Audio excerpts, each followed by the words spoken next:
मेरठ में ड्रम कांड के बाद उन पतियों में खौफ का माहौल है जिनकी पत्नियां शादी के बाद भी अपने बॉयफ्रेंड के साथ रिलेशनशिप में उलझी हैं। ग्वालियर में ऐसे एक पति को अपनी हत्या की आशंका सता रहा है। इस युवक की पत्नी की 4 बॉयफ्रेंड है। पत्नी पति को छोड़कर एक बॉयफ्रेंड के साथ रह रही है। ये बॉयफ्रेंड पति को हत्या की धमकी दे रहा है। जब पुलिस ने युवक की बात को गंभीरता से नहीं सुना तो फिर वो परेशान होकर फूलबाग चौराहे पर सीएम के पोस्टर के नीचे धरने पर बैठ गया और सीएम डॉक्टर मोहन यादव से मदद की गुहार लगाई। पीड़ित पति अमित का आरोप है कि उनकी पत्नी अब तक 3 से 4 बॉयफ्रेंड बना चुकी हैं। इन दिनों वह घर छोड़कर राहुल बाथम नामक बॉयफ्रेंड के साथ लिव इन रिलेशनशिप में रह रही हैं। अमित का कहना है कि उनके बॉयफ्रेंड और पत्नी ने मिलकर बड़े बेटे हर्ष की भी हत्या करवा दी थी। अमित को आशंका है कि मेरठ में सौरभ ड्रम हत्याकांड की तरह उनका भी कत्ल हो सकता है। इस मामले को लेकर वह कई बार थाने में शिकायत करने गया, लेकिन पुलिस ने उसकी सुनवाई नहीं की। सीएम के पोस्टर के नीचे धरने पर बैठ गया। ग्वालियर से करण बाथम की रिपोर्ट। एक शख्स जो है फूलबाग चौराहे पर बैठ गया और उसको डर सता रहा है कि उसकी पत्नी उसकी हत्या करवा सकती है। उस पत्नी के 4-5 बॉयफ्रेंड होने का ऐसा उसने आरोप भी लगाया है। मुख्यमंत्री से गुहार लगाई है उसने। कहना है कि थाने पर आता है, कार्रवाई नहीं होती है। क्या आपने जानकारी इसमें ली थी और क्या इसमें? इस संबंध में अभी जो है वो थाने पर उपस्थित नहीं हुआ है। अगर वो थाने पर उपस्थित अपनी कोई समस्या बताता है तो उसमें जांच का वैधानिक कार्रवाई की जाएगी और यदि पूर्व में इसने आवेदन दिए हैं तो उन पर जांच की गई होगी। उस संबंध में जो है आवश्यक वैधानिक कार्रवाई की जा रही है। क्या नाम है आपका? क्या रहता है? मेरा नाम अमित कुमार सैन है। मैं लक्ष्मी कॉलोनी गेट के सामने रहता हूँ किराए से। क्या समस्या है? समस्या ये आई है, मेरी वाइफ किसी राहुल बाथम के साथ अवैध संबंध में बिना तलाक के रह रही है और मेरे बच्चे की हत्या की गई है। मुझे इन लोगों से इंसाफ चाहिए। एक छोड़ 2-2 3-3 बॉयफ्रेंड रखे हुए हैं। लड़के का नाम राहुल बाथम है। वो मुझे पर्सनल धमकियाँ भी देता है, अलग अलग नंबर से फ़ोन भी आते हैं।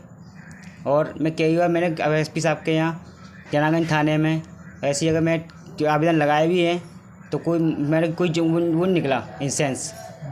तो मैं अपना इंसाफ चाहता हूँ। मुझे इनके बच्चे की हत्या का वो चाहिए इंसाफ और मुझे इनको सज़ा दिलवानी है। और मेरे पास 2 बच्चे हैं, एक बच्चा उसी के पास है और एक बच्चे की हत्या की गई है। किसने की है?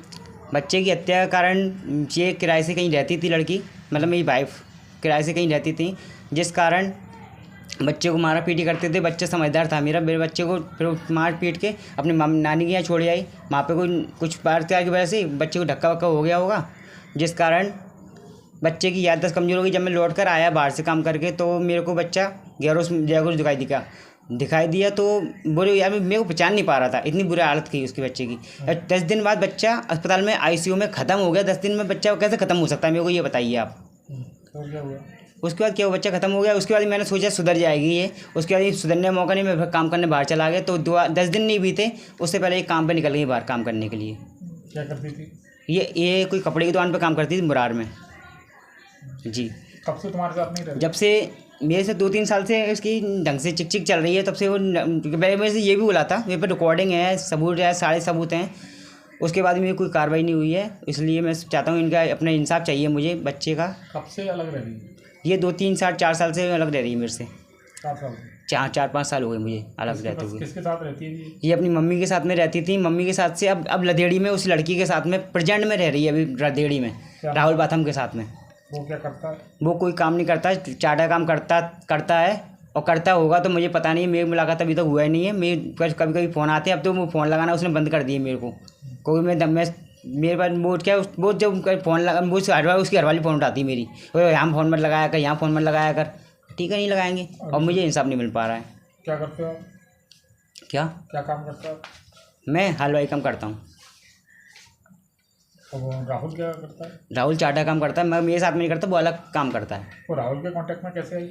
राहुल कॉन्टेक्ट में एक्से आई। ये इवेंट में जो बेटनी लड़कियाँ होती हैं शादी में जाती हैं, वो बेटनियों के साथ में काम पर करती थी ये। तो जिस कारण इसकी मुलाकात हुई राहुल बाथम से हुई, तो इनकी ऐसे मुलाकात होने के बाद इनमें क्या चक्कर चला क्या नहीं चला, ये कैसे बेला पुछना कर ले गए वहाँ से, ये मुझे नहीं मालूम। और ये कैसे गई वहाँ पर और फिर मेरे से धमकी देती रही, मार मैं ऐसा कर दूँगा वैसा कर दूँगा। तो ये अभी नई न्यूज़ चली है कि जो पत्नी ने अपनी ड्रम में डाल करके पति को सीमेंट में भर के उसको हत्या कर दी आदमी की। ऐसा मुझे डर है, ऐसा मेरे साथ में ना हो, इसलिए मैं इनको अपना इंसाफ लेना चाहता हूँ बच्चे का।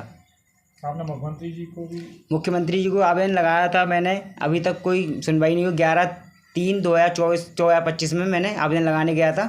उनने वहाँ से रिसीविंग नहीं दी, उनने आवेदन जमा कर लिया मेरा। और उन्होंने वो एसपी साहब को भेज देंगे, अभी तक आया नहीं आया ये मुझे नहीं मालूम। और उन्होंने बोला था ये लेटर ले जाके एसपी साहब को देना, तो एसपी साहब ने लेटर वो आवेदन लिया नहीं, वहाँ पर जावक में नहीं लिया। तो मैंने वो कोई दिक्कत नहीं है, तो वो सर ने बोला पीए साहब ने कि ये लेटर उनको दे देना स्पीड पोस्ट द्वारा। तो मैं किलेगढ़ थाने में और कलेक्टर साहब और एसपी साहब और कंपू थाना ये सबको मैं दे चुका हूँ। अभी तक मेरा कोई ना फ़ोन आया है ना कुछ हुआ है। बस मुझे इनसे बस इंसाफ दिलाइए और बच्चे का इंसाफ चाहिए और इनको सज़ा दिलवानी है मुझे।